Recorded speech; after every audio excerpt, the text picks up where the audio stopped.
ஒரு அல்லேலூயா சொல்ல பார்க்கலாம். முதலாவது ஏன் சபையில 5 விதமான ஊழியத்தை கர்த்தர் ஏற்படுத்தினார்? ஏன்னா விசுவாசத்திலையும் அறிவுலையும் பூரணராகணும். இரண்டாவது ஏன் இந்த ஊழியத்தை ஏற்படுத்தினார்? சபையானது சீர்பொருந்தி பக்தியில விருத்தி அடைவதற்காக ஊழியத்தை கர்த்தர் ஏற்படுத்தினார். அல்லேலூயா. மூன்றாவது ஏன் இந்த ஊழியத்தை ஏற்படுத்தினார்?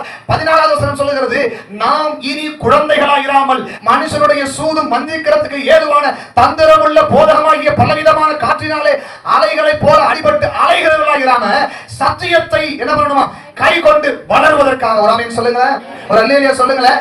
இந்த 5 விதமான ஊழியம் எங்க தெரியுமா இருக்குது? வெளியில கிடையாது. இதுக்கு நிறைய பேர் என்ன கேட்டுருக்காங்க தெரியுமா? அப்போஸ்தலர்கள் எங்க உருவாவாங்க?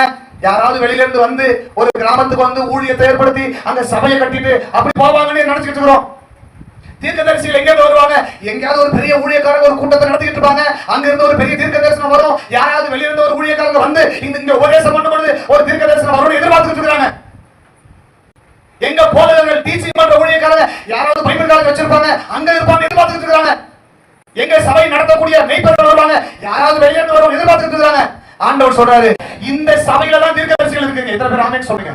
இந்த சபையில தான் மெய்ப்பர்கள் இருக்கீங்க, இந்த சபையில தான் அப்போஸ்தலர்கள் இருக்கீங்க, இந்த சபையில தான் ஊழியத்தை குறித்து வெளியில சொல்லக்கூடிய சுவிசேஷகர்கள் இருக்கீங்க. நம்ம மனசு சொல்லுகிறேன்னா யாராவது ஒருத்தர் தீர்க்கதரிசி இல்ல, நம்முடைய சபையில இருக்கிற உங்க மக்கள், நம்ம கூட இருக்கிற நம்முடைய குடும்பத்தில் இருக்கிற நம்ம ஜனங்கள் தான் தீர்க்கதரிசிகள். ஆமென் சொல்றீங்களா? இங்க யாரையாவது நீங்க கைப்பிடிச்சு ஜெபம் பண்ணிட்டு இருந்தீங்கன்னா அங்க தீர்க்க தரிசனம் வெளிப்படும். எத்தனை பேர் ஆமென் சொல்றீங்க? ரெண்டு பேர் ஒருமனப்பட்ட அந்த இடத்துல ஆவியானவர் வருகிறார். ஆவியானவர் வருகிற இடத்துல தீர்க்க தரிசனம் வெளிப்படும். ஆவியானவர் வருகிற இடத்துல ஆவியின் வரங்கள் வெளிப்படும். ஆவியானவர் வருகிற இடத்துல அபிஷேகம் ஆவியானவர் ஊற்றப்படுவார். ஆவியானவர் வருகிற இடத்துல தேவ தூதர்கள் செயல்படுவார்கள். ஹலோ, எத்தனை பேர் கவனமா கவனிக்கிறீங்க? 5 விதமான வரங்களையும் கர்த்தர் சபைக்குள்ளதான் வச்சிருக்கிறார். சபைக்குள்ளதான் வச்சிருக்கிறார். நீங்கள் தான் தீர்க்கதரிசிகள், நீங்க தான் அப்போஸ்தலர்கள், நீங்க தான் மெய்ப்பர்கள், நீங்க தான் போதகர்கள். கர்த்தர் உங்களை தான் கர்த்தர் தேர்ந்தெடுத்திருக்கிறார். நீங்களும் நானும் தான் இன்றைய காலகட்டத்தில் அழிவுக்கு நேரா போய் கொண்டிருக்கிற ஜனங்களை கர்த்தர் பக்கம் திருப்பக்கூடிய அப்போஸ்தலர்களாக இருக்கிறோம்.